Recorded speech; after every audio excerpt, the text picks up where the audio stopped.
Imagine planning an exciting trip, dreaming of new sights and experiences. While you might pack your bags and plan your itinerary, have you ever considered the invisible health risks that could be part of your adventure? Specifically, how do you know if you are traveling to a place where tuberculosis might be a concern? When considering tuberculosis travel risk, it is important to know that certain countries indeed have a higher burden of this disease. Generally, regions with elevated risk include many parts of Africa, Asia, Eastern Europe, and some areas of Latin America. However, this is not a static list, and understanding the underlying reasons is key to staying informed and safe.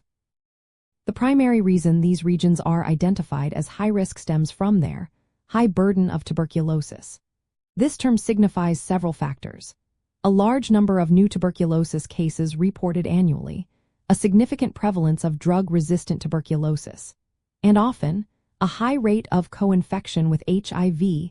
These elements combined create an environment where the risk of exposure to the tuberculosis bacteria is considerably higher for travelers.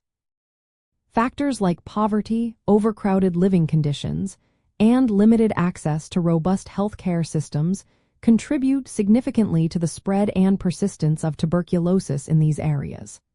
For instance, countries in sub-Saharan Africa and Southeast Asia often grapple with these challenges, leading to higher rates of transmission.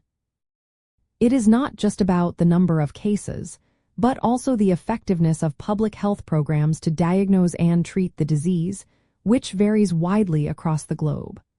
Understanding this why helps travelers appreciate the dynamic nature of health risks and the importance of checking current information. So, how can you practically use this information for your upcoming trip? The best approach is proactive preparation.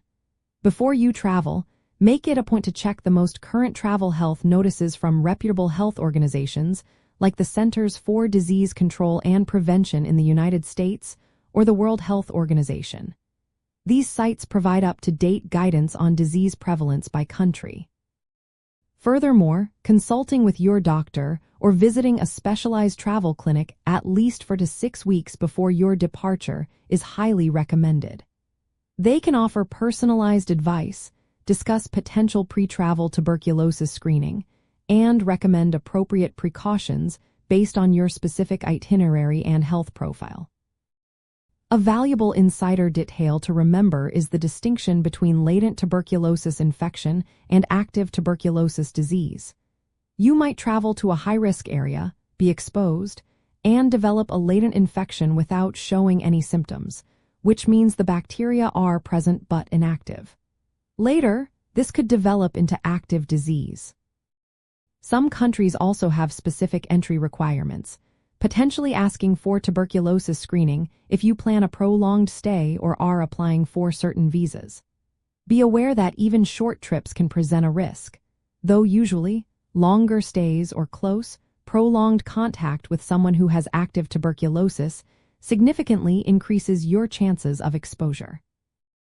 Ultimately, understanding which countries have a higher tuberculosis travel risk is about empowering you to make informed decisions. By knowing the factors that contribute to this risk and taking simple, proactive steps like checking official health advisories and consulting with a healthcare professional, you can significantly reduce your potential exposure. This approach allows you to explore the world with greater peace of mind, ensuring your adventures remain as healthy and enjoyable, rather than becoming a source of concern.